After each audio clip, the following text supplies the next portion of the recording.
Oke, halo teman-teman. Kita ketemu lagi di konten Hero Talk bersama saya, Hiroaki Kato.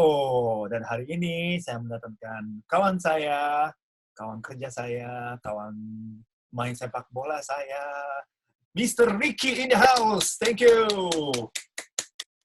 Domo, Mas Ricky.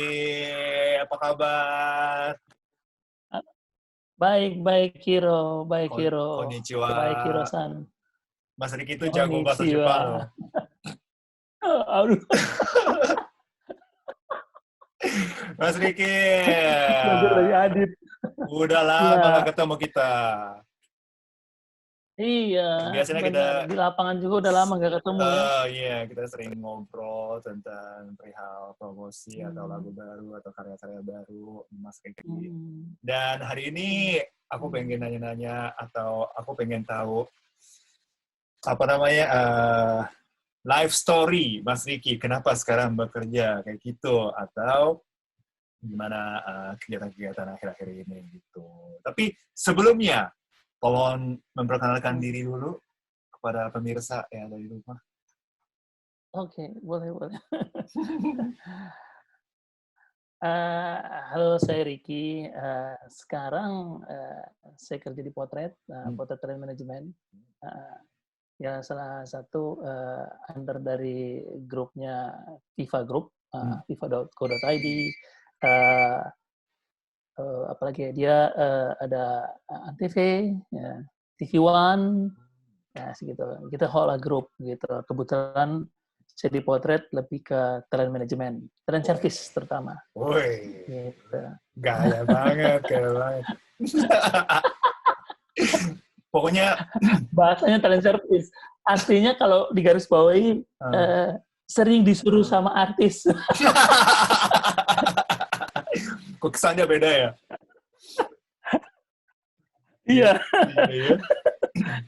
Jadi pokoknya Gitu, Potret ya. Management itu kan salah satu manajemen yang sangat terpercaya dan bisa dibilang ya besar ya sebagai talent management. Dan sekitar berapa artis sih sekarang kerjasama dengan Potret? Sekarang kita lagi kerjasama kurang lebih ada ya 35 mungkin ya terakhir ya. 35. Dan 35. ada dari bidang musik, ada dari bidang Komposisi, acting, yes, model, benar sekali. influencer Ya, juga sekarang ya? benar sekali.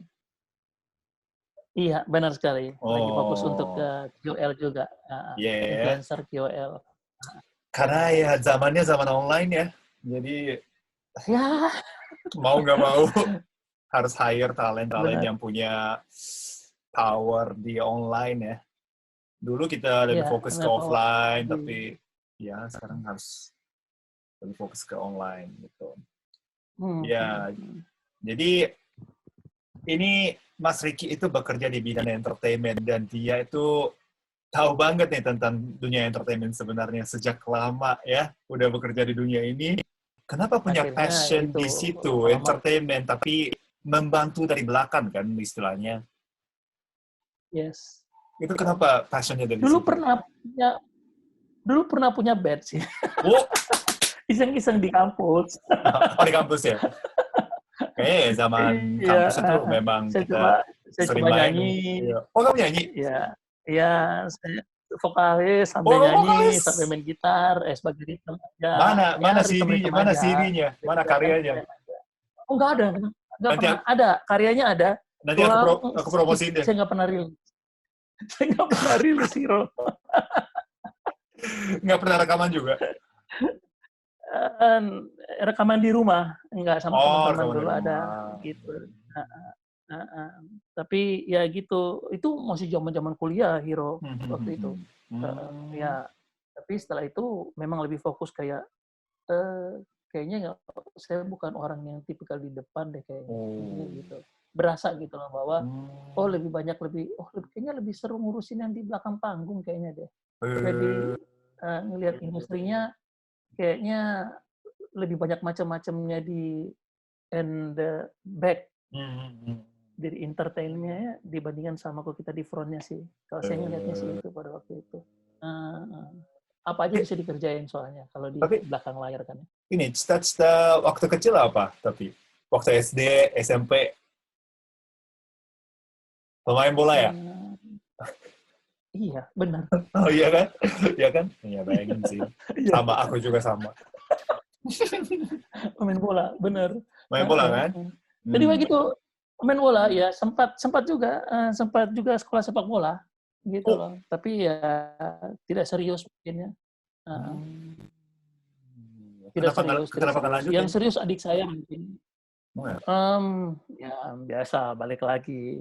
Ya pada waktu itu kan masih galau kan. Apa aja semuanya mau dikerjain gitu. Kayaknya fokusnya memang di entertain kayaknya. Oh, keren. Udah di situ. Nah, tapi for your info, Mas Ricky itu suka banget loh main bola, dan kita itu dulu sering main bola juga bersama. Ini sekarang aku masuk ke ini Celebrities FC bersama Judika Darius. Itu kan diajakin Mas Ricky dulu kan waktu pertama aku sana. Terima kasih loh, sampai sekarang aku masih main di situ. Oh harus, karena ya salah ya hero, maksudnya kan ya hero performance gitu loh. Dan mereka buat saya adalah itu kumpulan para orang-orang either itu di balik layar ataupun di depan layar kan. Oh iya, betul. Dan kalau udah main bola, kita kadang-kadang tidak pernah mau ngomongin masalah pekerjaan dan segala macam. Iya, Apaan aja segala macam. Benar-benar saling membantu. Begitu istirahat baru ngomong. Iya, baru istirahat baru ngomongin tuh, gue program ini lu, ayo bantu dong, bantu gue. Dan itu lebih gampang ya. Ada hubungan sepak bola.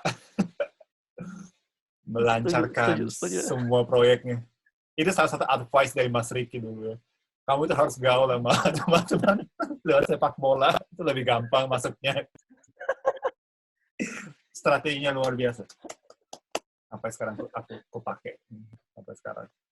Asik. Nah, tapi setelah kamu pengen menjadi pemain bola profesional, tapi sudah berhenti main, terus passionnya ke event, dan balik terutama di belakang layar ya, untuk bantu. Iya. Dan setelah itu kan awalnya kayak IO gitu ya, event organizer. Iya, pertama awalnya sih memang lebih ya biasalah pekerja kayak di pernah kerja di IO, bukan kerja di IO, bantuin IO ya, gitu ya. Baru setelah itu saya lebih fokus kayak jadi ngeliat teman-teman waktu itu diajak sama teman-teman padi waktu itu kan ya. Ya udah, semua segala macam.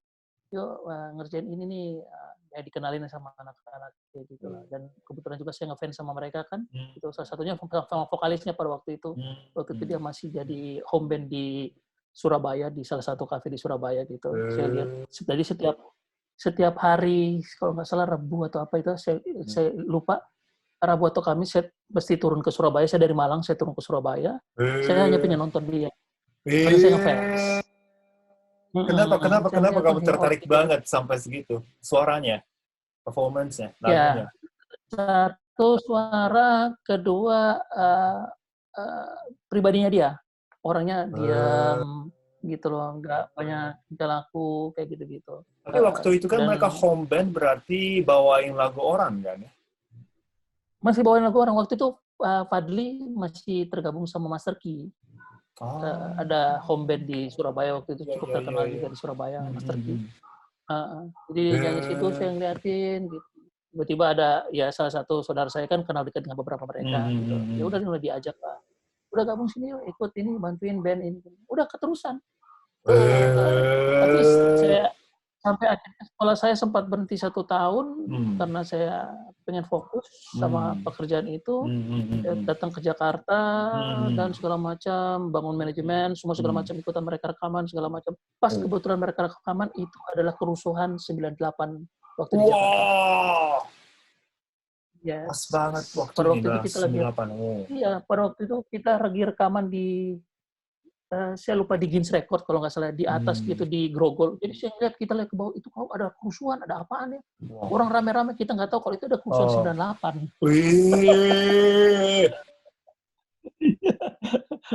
Itu aku hanya pernah baca dari berita dan ada pelajaran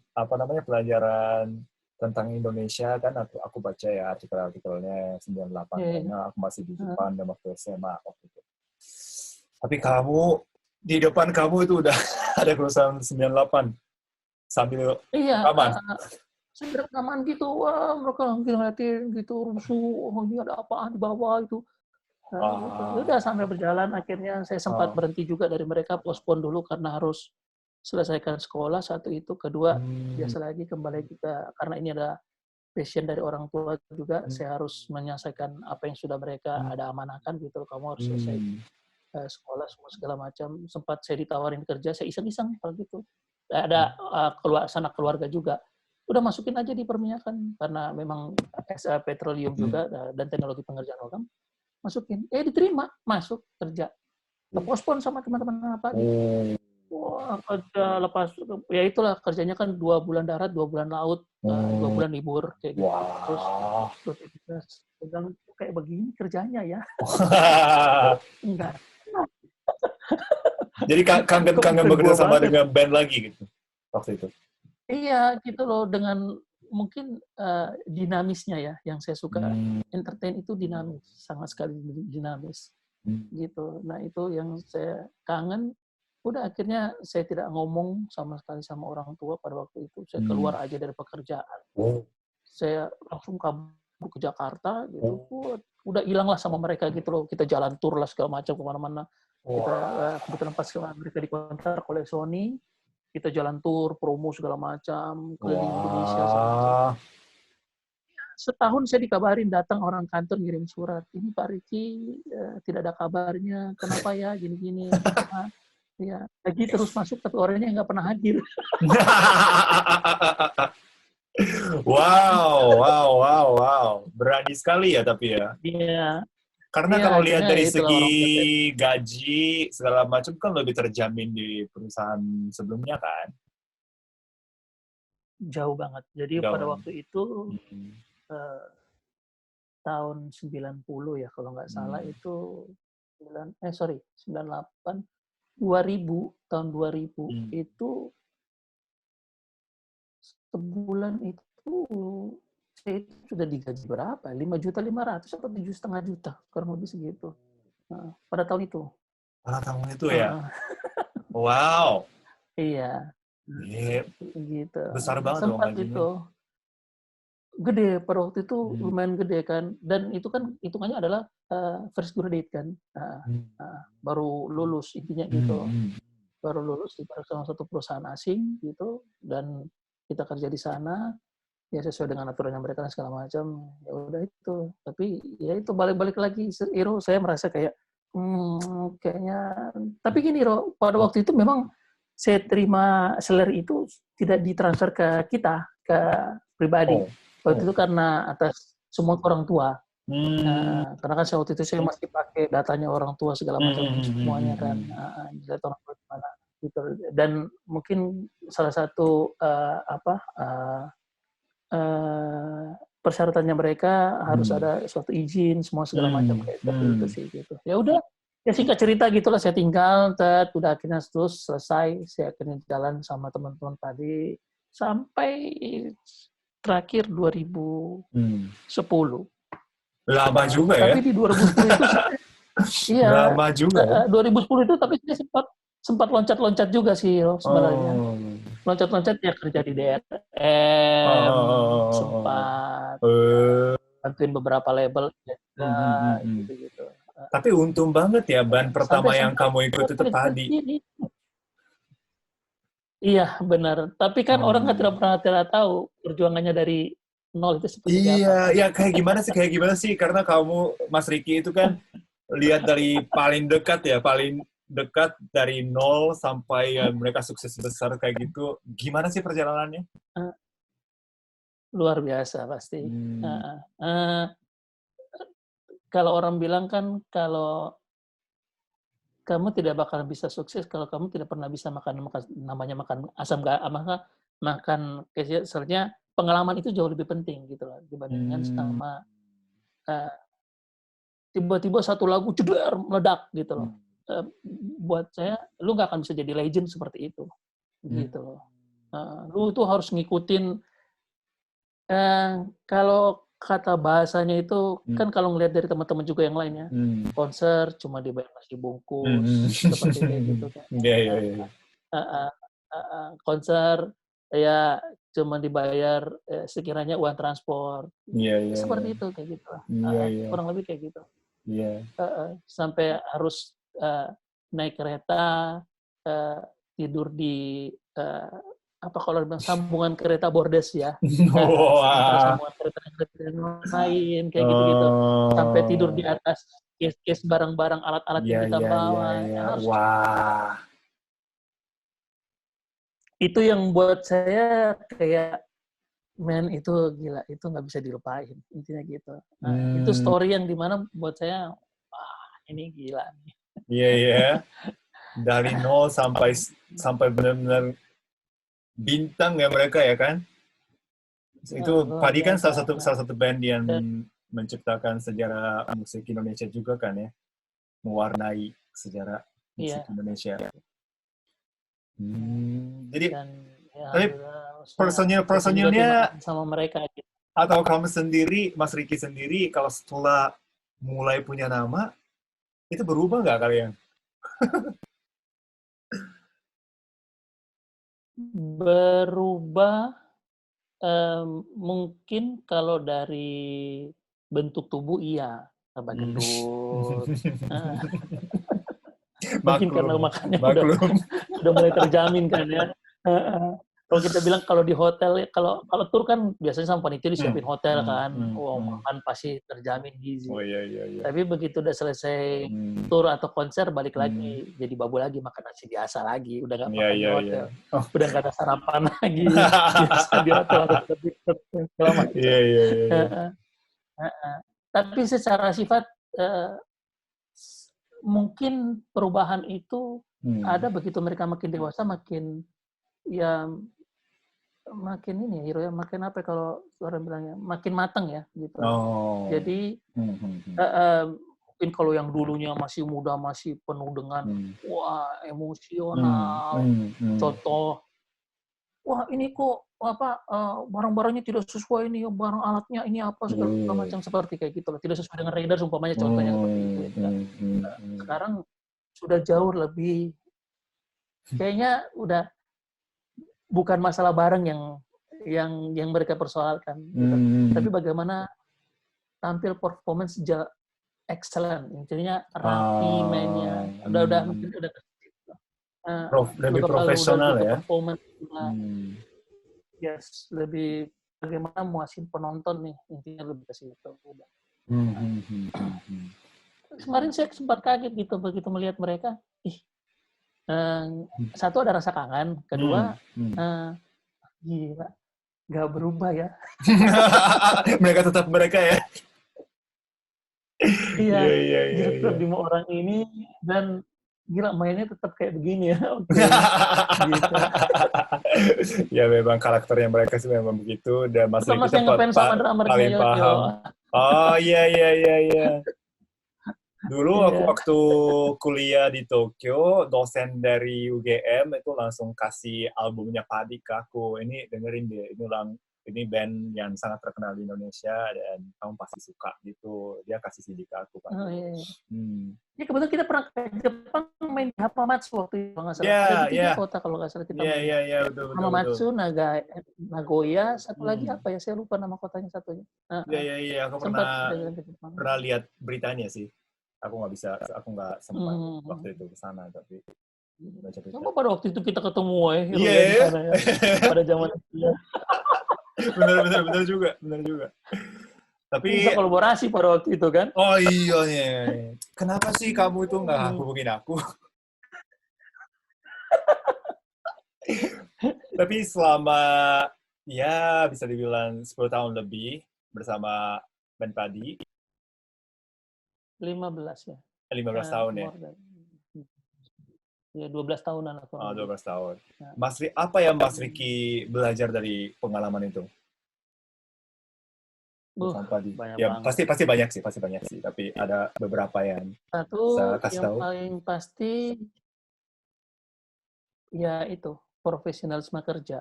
Jadi begitu lu sudah di atas panggung, ya balik lagi, lu sebagai performance, lu tidak boleh memperlihatkan kalau lu sakit, gitu loh. Itu yang harus gitu loh. Kedua, time management. Profesionalisme itu kan termasuk dari sebenarnya kan, gitu loh, tepat waktu, kayak gitu-gitu loh kan, disiplin, masalah kayak gitu-gitu. Latihan terutama. As a band itu terbentuk bagaimana mereka dapat chemistry dan segala macam, bukan karena nge-band setiap hari, tidak, tapi karena sering latihan. Itu yang saya lihat. Latihan dan time management. Dan basis coba untuk time management itu paling sangat penting gitu loh. Sama ya itulah service sponsorship pertama. Services pada sponsorship. Itu penting banget ya. Iya. Tapi Mas Ricky kan lagi, awalnya pengalamannya nggak ada di dunia entertainment kan. Kok bisa menjadi berperan penting di band Padi? Gimana caranya sih memperluas network, hubungan waktu itu? Iya, jadi kan sebenarnya kalau pada waktu itu label itu juga sangat sekali berperan pada waktu zaman kita tuh masih kaset itu label itu sangat sekali berperan gitu. Label television ya, TV salah satunya ya, radio itu, dan ya mungkin salah satunya produk-produk ya, karena buat saya kalau dulu itu terjangkau semua radio, kita bisa dekat dengan teman-teman radio. Terus kedua dengan teman-teman TV, ketiga dengan label, kerjasama dengan labelnya hubungannya sangat baik, itu link dari mana aja mereka akan buka pintunya. Intinya gitu. Karena kan pada waktu itu promotion itu benar-benar label itu hand control banget gitu. Dia benar-benar memegang peranan penting sangat sekali dengan maksudnya dengan ya semua promotion dia ngatur gitu loh. Kamu harus begini Ricky, kamu sama band ini gini Ricky, nanti datang ini ada radio ini nanti kerjasama seperti ini. Jadi kita nanti tugasnya lebih ke manajemen, lebih fokus untuk ke services ke mereka. Gitu. Iya. Lebih gitu. Nah, setelah berhenti bekerja dengan Padi, karena bandnya berhenti juga ya waktu itu ya? Sempat vakum juga. Iya, ya itu sempat vakum pada waktu itu. 2010 pas. 2010 itu pas vakum, ya saya ngobrol dengan teman-teman gitu. Saya juga harus melanjutkan hidup dan segala macam. Ya pada waktu kan mereka pada buat proyek masing-masing. Yoyo pun ada kena suatu musibah gitu juga. Dan akhirnya saya untuk memutuskan untuk pada waktu teman-teman dari grup MNC coba untuk mengatakan udah lu ini aja. Nah itu saya ketemu sempat di kontak sama Mas Irza. Bro lu gimana sekarang gini. Dia salah satunya yang ngajak saya dari dulu gitu loh kan. Udahlah ayolah lu punya pengalaman banyak, lu harusnya bisa sharing gitu. Lu harus bisa bangun ini ada talent management di industri, dia bilang gitu, di televisi, di dalam di MNC pada waktu itu. Cuma ini perlu untuk dikembangkan dan segala macam lah gitu. Ya udah, akhirnya dia sempat minang saya 2 kali gitu loh. Sempat saya di tahun pertama saya sempat tolak dulu, bukan saya tolak sih pada waktu. Ini band kan masih jalan gitu kan, biarpun lagi ada banyak konflik di dalamnya karena ya sudah saking lamanya juga. Dan akhirnya ya udah tahun kedua saya mikir-mikir, istri saya udah bilang kan, dan kita juga punya komitmen tentang keluarga gitu loh, bahwa ya udah oke, saya kerja, ya kamu juga mungkin coba gimana kalau saya kerja kantoran, kamu nggak usah punya gitu, lebih fokus untuk lebih ke anak-anak dan segala macam. Udah, akhirnya saya coba apply, ambil, join lah saya di satu perusahaan besar di MNC Group pada waktu itu, di Star Media Nusantara Talent Management. Di situ juga ngurusin hampir all semua talent. Wah. Jadi setelah Padi langsung ke situ dan pegang siapa artisnya? Di situ saya pegang hampir semua idol, Indonesian Idol.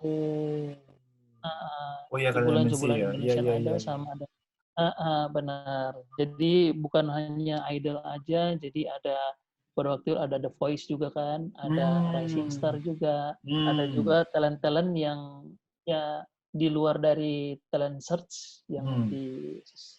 di support oleh grup gitu. Kita juga nyari talent dari luar. Hmm. Dan ya sebenarnya sih sebelum di MNC itu saya sudah pernah kerja di DRM. Mungkin Hiro tahu DRM? Iya, iya, iya, pernah dengar. Tentang grupnya MTech. Nah, dia Hmm. kayak salah satu MCN ya, MCN YouTube ya, certified di Indonesia gitu salah satu.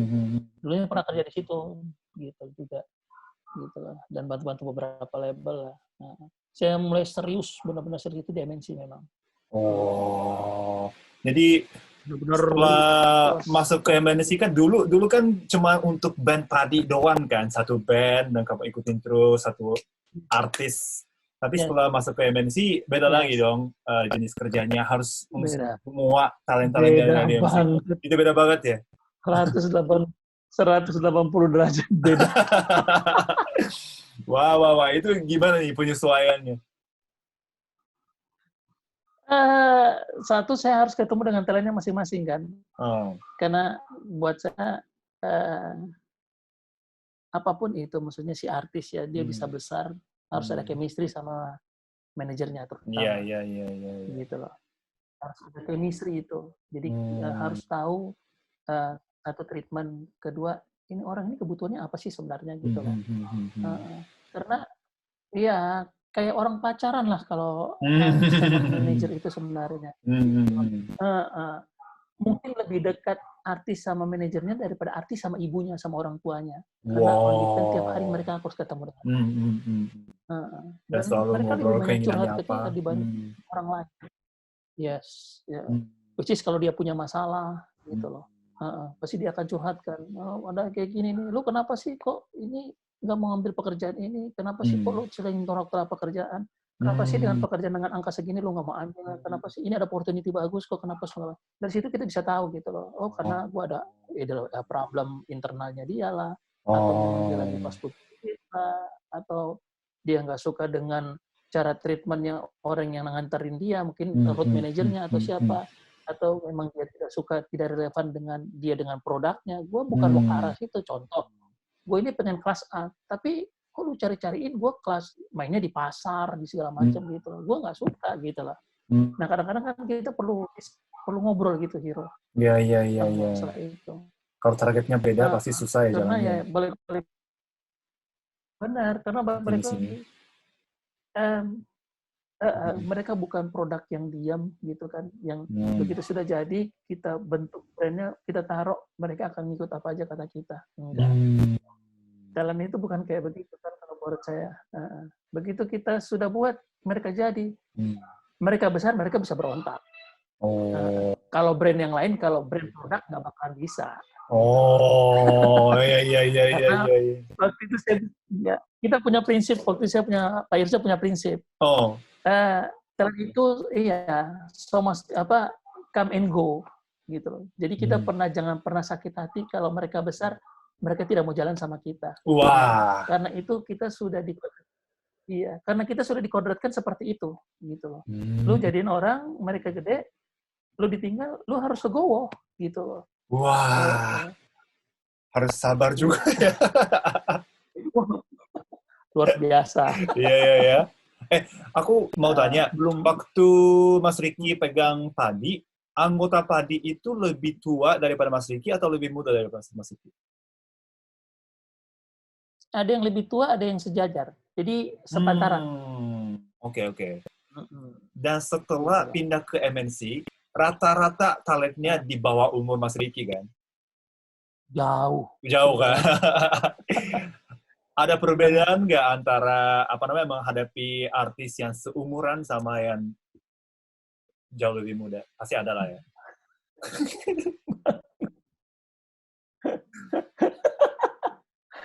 Biasanya kan kalau lagi yang muda-muda itu kan sering gini, aku bukan bilang mereka sok tahu ya, gitu ya, atau mereka apa ya, merasa mungkin lebih jago apa segala macam. Tapi bukan gitu. Tapi mereka itu, aku tahu gitu perasaannya mereka bahwa gua ini pengen sesuatu mungkin yang which is kita tidak pernah tahu gitu loh, si mungkin aku sebagai manajernya gitu ya. Nah, yang itu aku bilang tadi, ya ayo kita ngobrol gitu loh, supaya gua tahu apa yang lu mau, bisa nggak kira-kira kita mendeliver gitu loh, bisa mendeliver apa sebenarnya yang lu mau sih sebenarnya itu. Gitu. Kan kalau makin muda gitu kan, meledak-meledak. Begitu ada orang baru masuk, lu siapa sih? Gitu loh. Bisa apa sih? Kan gitu. Iya. Pasti beda lah ya. Gitu. Pasti beda gitu. Apalagi dulu saya itu Hero terkenal dengan apa ya dulu, karena mungkin dulu karena saya sama anak band, saya kayak pasang kacamata kuda gitu loh. Kacamata kuda itu kan dipasang di sini, jadi nggak mau lihat kiri kanan. Iya. Jadi tidak mau terkontaminasi dengan hal yang kiri kanan gitu loh. Mau masukan dari orang ini apa gitu, saya nggak mau lihat. Pokoknya saya cuma fokus, ini adalah produk saya, ini band saya loh gitu loh. Nah begitu juga saya masuk di MNC, itu saya disuruh copot. Iya. Harus lihat semuanya ya. Benar, karena satu, kamu adalah di grup media, bagaimana caranya bisa mensupport media. Kedua, ya kamu punya talent, bukan cuma satu. Iya. Gitu. Harus bagi-bagi waktunya juga. Itu. Benar, kamu harus bisa bagi-bagi waktu terhadap semua talent yang kamu punya. Gitu. Dan luar biasa sih. Dari muka aja udah ingat masa-masa ya. Wah ini susah banget. Karena kan begitu kan rata-rata yang datang ke kita itu bukan orang yang lagi senang. Pasti yang datang adalah orang yang lagi ada masalah. Oh gitu ya? Masyarakat. Pasti. Pasti itu. Nah, karena kalau dia lagi tidak ada masalah, pasti nih dia jalan roadshow, dia pergi promo dengan iya. dia mungkin. Nggak bakal protes apa-apa atau nggak bakal curhat apa-apa ya? Yes, benar sekali. Itu sudah datang, Pak, yang ketemu Bang, pengen Bang ini Bang kapan bisa ketemu? Wah, ada. Wah, datang nih teleponnya, ini pasti ada sesuatu nih. Iya. Setiap banget telepon, oh iya ini pasti ada masalahnya. Apa? Halo. Enggak, langsung tanya, ada apa lagi nih? Kira ada apa nih? Udah langsung aja. Tanpa basa-basi langsung. Apa nih, ada apa? Nggak usah. Sekarang ada apa lagi? Oke, kita di luar aja, jangan di kantor ya. Soalnya lu ketemu di kantor nih, ayo kita di luar aja. Iya, betul. Tapi aku pengen tahu juga loh, profesionalismenya Mas Ricky itu gini. Karena dulu support band Padi, karena Mas Ricky sendiri yang suka banget band Padi. Nah, setelah keluar dari Padi, terus masuk ke MNC, ya manajemen seperti sekarang juga ya, Potret juga. Pasti ada talent yang Mas Ricky tidak begitu suka, tapi tidak begitu berminat atau tidak begitu nggak ada passion untuk dukung dia. Karena ini pekerjaan, jadi Mas Ricky mau nggak mau harus dukung artis itu, gitu kan. Ada kan kayak gitu juga? Paham. Ada. Nah, itu gimana caranya Mas Ricky, punya passion untuk dia? Iya, tadi gini kan Hero kan, tadi saya sudah bilang kan, namanya kalau orang kalau udah bekerja dengan passion gitu, memang kalau dari dulu saya sudah senang musik, dan bukan musik aja, entertain on the whole. Dan saya juga merasa kayak, kalau memang rasa sudah tidak suka gitu, biasanya saya malah pengen ajak ketemu dianya. Gitu, ajak dia ketemu, ya ajak ngobrol aja, gitu loh. Ya maksudnya saya pengen open aja sama dia gitu loh. Jadi contoh umpamanya, saya datang, which is tanda kutip biasanya ini problemnya masalah attitude. paling banyak digarisbawahi masalah attitude. Itu aja sih. Kalau talent itu paling banyak garis bawahi masalah attitude. Masalah dia perform apa segala macam itu bisa diperbaiki dengan cepat kalau buat saya sih. Tapi kalau itu kan kadang-kadang pendekatannya itu agak beda gitu loh dibandingkan sama yang kalau dia punya problem yang lain gitu loh. Jadi biasanya saya ketemu aja gitu sama dia. Ya saya cerita gitu loh. Saya ngomong apa adanya biasanya sama talent gitu loh. Tapi saya jelasin, saya punya alasan gitu. Kenapa sih gue nggak suka sama lu kayak gitu? Tapi semua saya kasih tahu. Gitu. Saya mendingan kayak gitu. Jadi in the time baru suatu saat nanti kalau dia pun sudah tidak sama kita, gitu loh. Gue maksudnya nothing tulus gitu lah sama dia nanti. Tidak ada apa yang lu mau kerjakan, lu mau ngomongin gue di belakang seperti apa kata orang bla bla bla. Itu tidak akan mau ngomongin lu. Intinya itu sih. Gitu. Hari ini pun kita selesai gitu kerjasama. Keren. Makanya tadi yang saya bilang tadi, saya sama Mas Irza punya masalah komitmen yang sama, sama tagline yang sama. Ya buat kita artis come and go, gitu loh. Yang gua nggak suka, yang gua suka, suatu saat akan keluar, tidak akan bareng sama kita terus. Gitu. Tapi Mas Ricky nggak sedih kalau artis yang benar-benar punya passion, terus Mas Ricky yang meningkat dia, terus dia pergi. Sedih ya pasti ya. Sedih, iya. Bukan hanya sedih aja, kadang-kadang itu saya kadang-kadang masih keep kontak sama mereka, gitu kan. Keep kontak. Saya juga sampai kadang-kadang nanyain sama mereka gitu.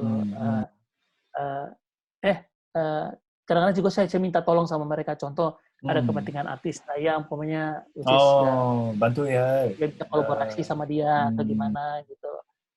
Saya tetap ada jalan hubungan, keep in touch juga sama mereka sih gitu. Tetap teleponan, saya tetap WhatsApp. Apalagi kalau zaman sosial media sekarang kan, begitu dia live, saya nongol, halo apa kabar? Oh iya. Ya kadang seperti kayak gitu.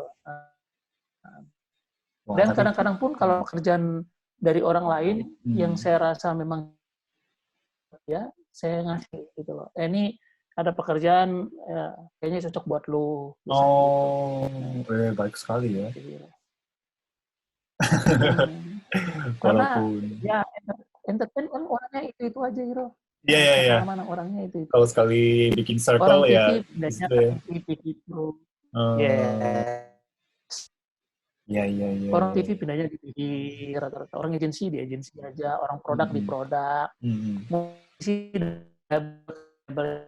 lain dan level yang lain. Manajemen ya itu aja orangnya soalnya. Gitu. Malah saya tertarik dengan ada bisnis yang lain malah. Di luar dari entertain maksudnya. Iya. Mas Ricky itu pernah gabung ke CBM juga kan ya? Enggak. Aku nggak sempat. Ya? CBM enggak ya? Soalnya. Oke. Nggak sempat. Nggak sempat. Iya.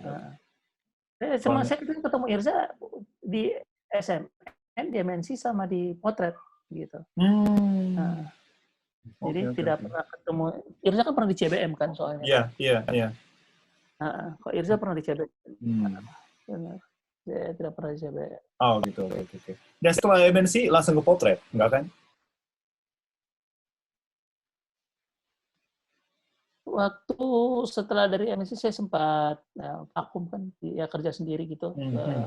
Ada ngerjain satu. Waktu itu saya lagi mencoba untuk ya gimana nih waktu itu kan saya mau lanjutin sekolah, sempat postpone kan. Akhirnya saya tidak bisa fokus juga, saya bantu sedikit. Akhirnya ya tiba-tiba Pak Yogi gitu nelfon kan, nanyain lu gimana segala macam, mau nggak gabung sama Potret. Oke, kayak gimana? Ya dibilangin lah, pengennya seperti ini. Dia pengen kayak telemanajemen yang gede, semuanya ada segala macam. Dulunya kan Potret itu karena sudah diambil alih sama Pak Eri katanya pada waktu itu. Oke. Ya udah, saya coba apply. Irja juga, rupanya saya lihat, ada Irja juga di sana. Dan saya juga kan kangen juga pengen kerja sama bareng dia kan. Karena pada waktu di MNC saya itu cuma kerja berapa lama ya? Setahun apa 2 tahun gitu sama dia gitu. Dia yang narik saya, tiba-tiba dia cabut, dia keluar. Gimana sih Pak Irza? Kejadian juga di sini gitu. Ya. Tahu ada dia, oke udah gue masuk. Enggak berapa lama dia cabut juga. Tapi dia kemarin sih dia ngasih tahu gitu kalau dia cabut kan karena satu masalah dia pengen kesehatannya dia juga, kedua dia beresin sekolahnya kan terakhir. Pokoknya tetap keep in touch lah Mas, saya bilang gitu. Gimana pun ya kita teman kerja dulu kan ya, teman dari dulu waktu saya juga masih di teman-teman band, kita pernah tur bareng. Dia waktu itu sama Nugi. Nugi ya. Kali ketemu gitu, kita roadshow bareng gitu, satu bus bareng sama dia. Ya pernah juga bareng sama dia. Gitu. Jadi cukup lama ya hubungan persahabatannya, Pak Irza. Mungkin besok-besok aku harus interview juga nih Pak Irza. Iya, harus interview dia. Pengalamannya luar biasa juga. Aku nitip pertanyaan sama dia. Apa? Maksudnya gini, siapa sih teman lama kamu yang menurut kamu di entertain yang kamu kenal lama gitu? Dari dulu sampai sekarang masih kamu. Iya. Pasti nanti kutanya ya.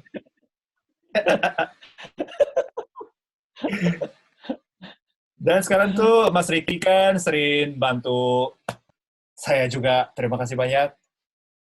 Sama-sama aktivitasnya.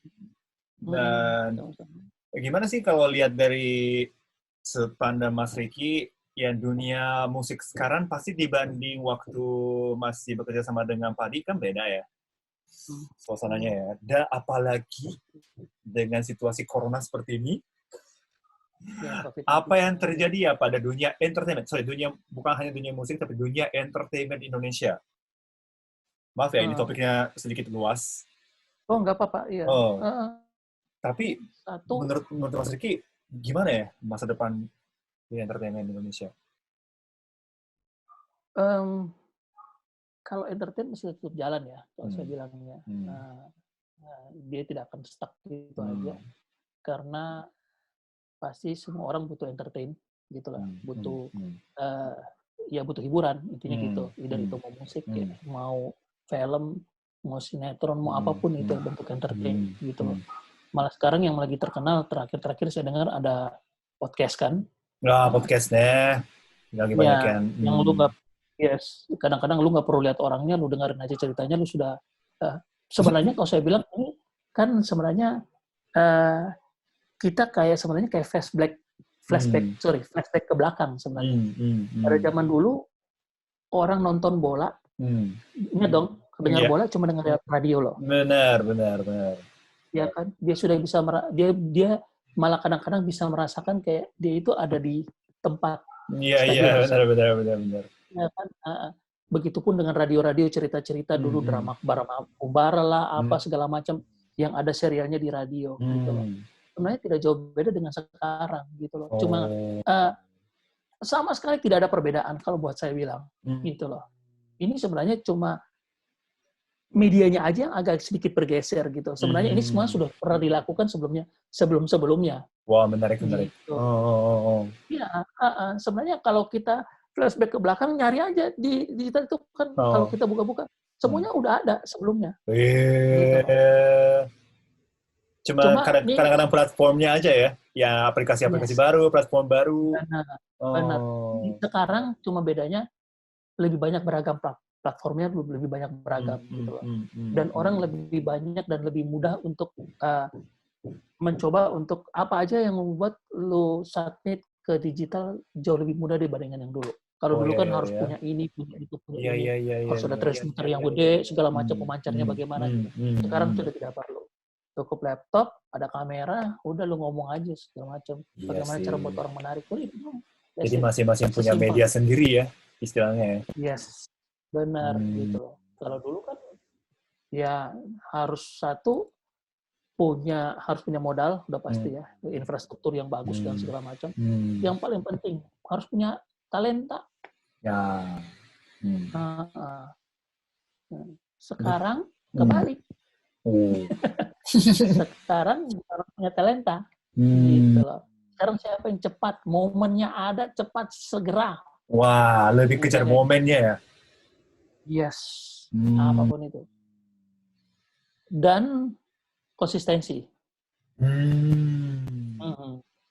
Jadi Tiro. Catat dulu. Konsistensi. Ayo, kita catat.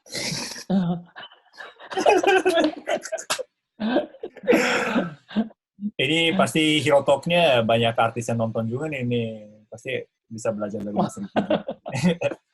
Tapi menarik banget sih. Zamannya kayak puter gitu ya. Jadi dulu kita fokus ke suara ya. Tapi sebelum corona gitu kan kita lebih fokus ke platform baru yang ada gambar-gambarnya, yang video yang keren, resolusinya tinggi, indah. Iya, benar. Tapi setelah ada corona, tapi ya akhir-akhir apapun ini jadi konten. Apapun kontennya dan apapun jadi konten kan, Hero. Iya. Dan pentingnya ya momen dan kecepatan ya. Ada konsistensi. Iya. Konsistensi, percepatan, konsistensi, momen, ya kreativitas udah pasti itu ya, diperlukan juga untuk itu kan ya. Orang yang kreatif dan segala macam. Gitu. Tapi di dalam situasi corona kayak gini, itu kan kalau terutama musik atau event-event yang gede banget kan dulu ada sponsor besar, terus kumpulin banyak orang, terus itu bisa jadi iklan. Jadi banyak perusahaan itu mau keluarin duit untuk event yang besar di Indonesia, gitu kan. Dan artis-artis Indonesia itu rata-rata karena hampir nggak ada pendapatan dari hak cipta, mau nggak mau harus tampil terus untuk dapat duit, gitu kan. Tapi di dalam situasi corona ini udah nggak ada event lagi, dan sampai kapan kita harus kayak gini juga kita nggak bisa prediksi. Makin susah dong ya. Artis Indonesia termasuk saya. Benar. Sebenarnya gini kan, Hero. Saya nggak tahu ya ini kan lama nih kita ini menjalani kayak rutinitas yang mungkin sudah seperti biasanya, kayak orang datang ke konser untuk nonton, lihat ke konser dan segala macam kan ya. Itu kan udah puluhan tahun berjalan seperti itu, tiba-tiba stop. Iya. Kan membiasakan untuk orang balik, contoh untuk nonton, contoh nih, saya dikasih platform untuk nonton konser musik. Kita ngomong salah satu brand rokok lah, umpamanya contoh gitu, dia buat konser musik, tapi semuanya di digital. Contohnya nih, gitu loh. Tinggal masuk akun, kita bayar, contoh, kayak sebenarnya kan hampir sama aja. Sama ya. Iya, cuma bedanya aja kita mungkin tidak dapat euforianya kan ya, karena kita cuma nonton di aplikasi gitu.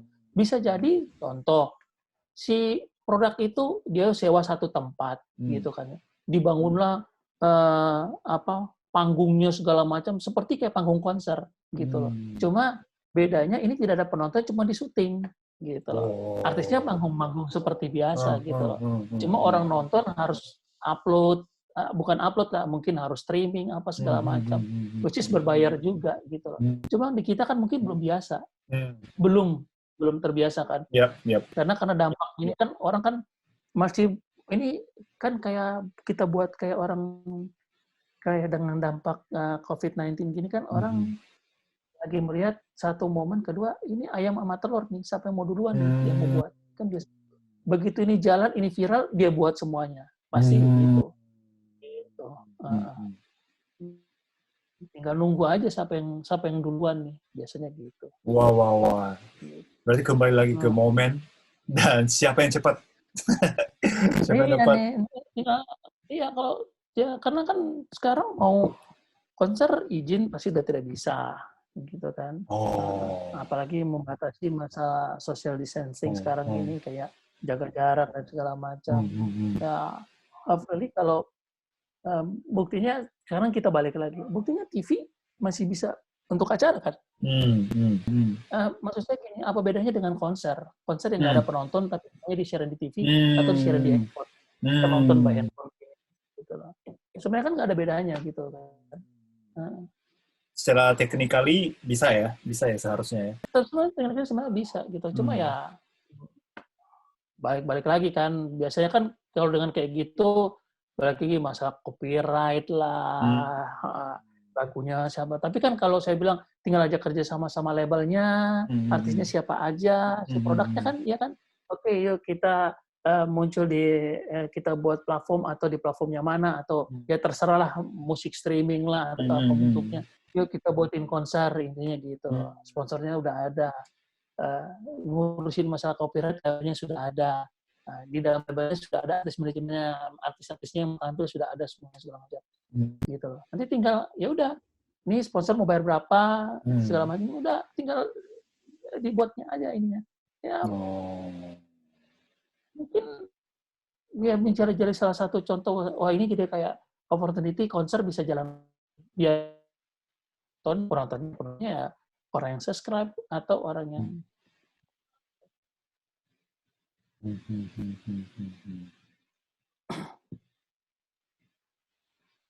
Iya benar. Pasti datanglah ya zaman baru buat dunia entertainment Indonesia dan dunia musik Indonesia juga. Pasti ada. Iya. Kan dari zamannya kita kaset, tiba-tiba sedikit-sedikit hilang pindah ke CD. Iya kan ya? Benar. Tiba-tiba dari CD pindah, sekarang udah nggak ada CD, sudah digital platform semuanya udah pakai Iya. Cepat banget perubahannya, dan perubahan itu selalu datang mendadak ya. Kayak gini. Mendadak, tidak ada pernah diprediksikan. Iya. Jadi berarti buat artis atau talent itu butuh daya adaptasi juga, penyesuaian, harus cepat. Oh ya, harus cepat.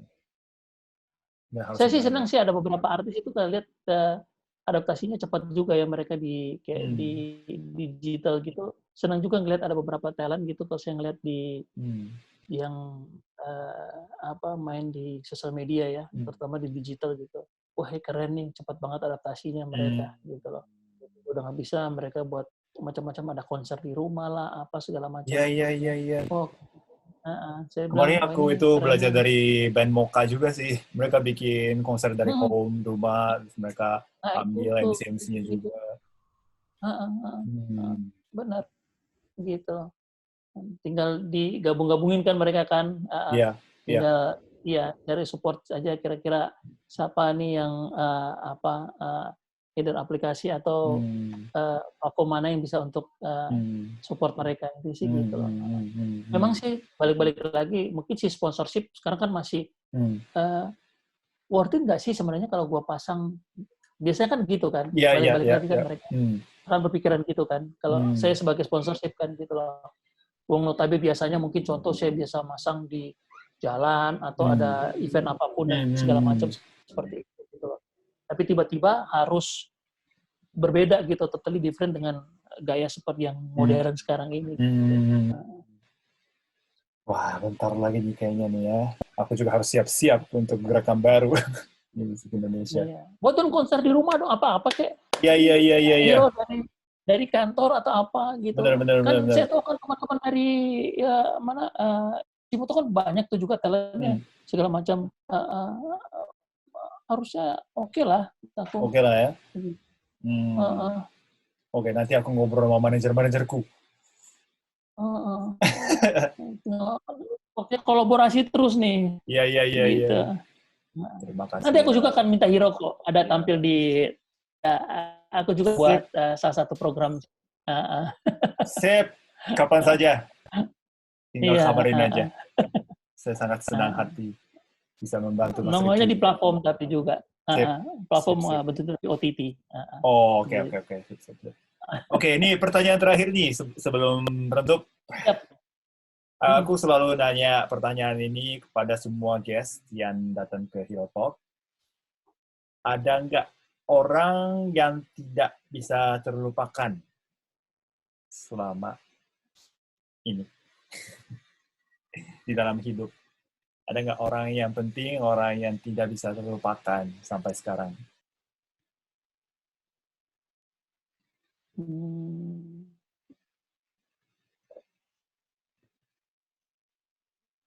Selama ini ya, siapa ya? Hmm. Ya, beliau sih udah nggak ada sih sebenarnya. Nenek saya sih sebenarnya. nenek saya. Dia orang yang luar biasa menurut saya.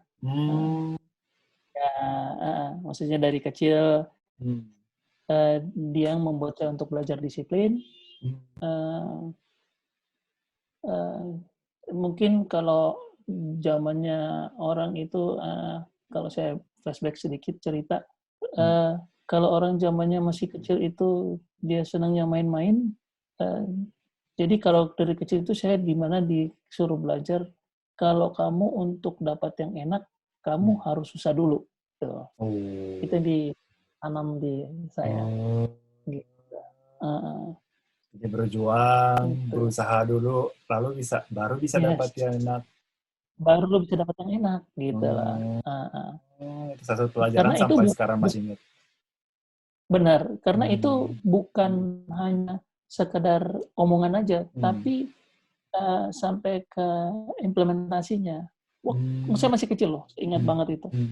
Jadi kecil, sore-sore gitu sudah disiapkan ada makanan kecil gitu, kayak makanan sore gitu kan, kayak pisang goreng sama teh gitu kan ya.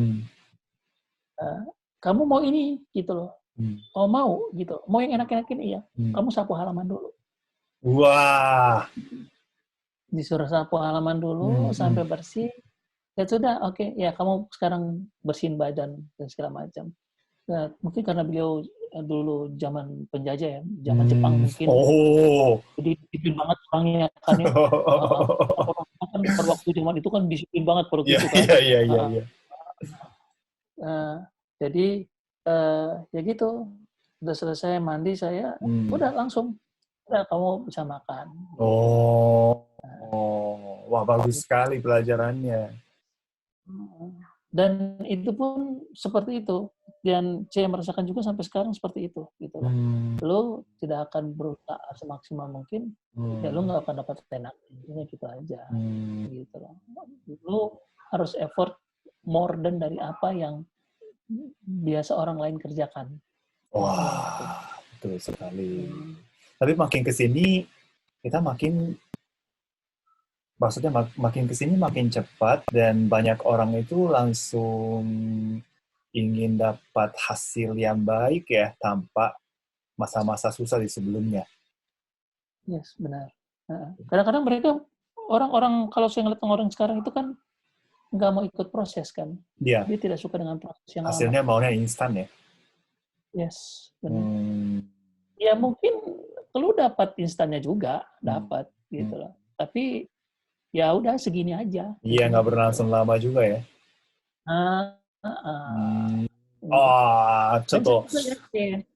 Catat lagi. Effort hero selama ini yang sudah hero jalanin, gila sih. Hasilnya akan luar biasa. Saya yakin akan hal itu. Oke, terima kasih banyak Mas Ricky atas waktunya, atas interviewnya. Arigato. Sehat-sehat ya, baik-baik dalam pandemi corona ini. Stay safe dan stay healthy. Semoga kita bisa ketemu di lapangan lagi, kita kerjasama, kita ketawa-ketawa lagi. Kita main bola lagi juga ya. Iya, mau dong. Harus. Nah, tapi training dulu. Kamu work from home, terus kamu nggak bergerak kan? Oh, ayo. Makan terus kan, ayo. Oh, enggak. Ini buktinya padahal tidak naik-naik, tidak turun-turun. Stabil, hero. Iya sih, nggak begitu ini ya. Nggak begitu kelihatan. Baik. Iya, stabil hero saya. Bagus. Oke, terima kasih. Arigatou gozaimashita. Mas Ricky, tepuk tangan untuk semuanya. Arigato. Oke, sekian interview kali ini untuk Hero Talk. Guest-nya adalah Mas Ricky. Dan semoga cerita saya dan Mas Ricky menginspirasi kalian semua. Mas Ricky ada ini sosmed nggak? Sosmed dia mau di-follow nggak? Atau nggak usah? Nggak usah. Oke, jadi jangan lupa follow, subscribe channel saya, dan like dan komen. Dan jangan lupa untuk tekan loncengnya juga, supaya notifikasi langsung masuk ke kalian semua. Saya Hiroki Kato, sampai bertemu lagi di Hero Talk berikutnya. Arigatou gozaimashita!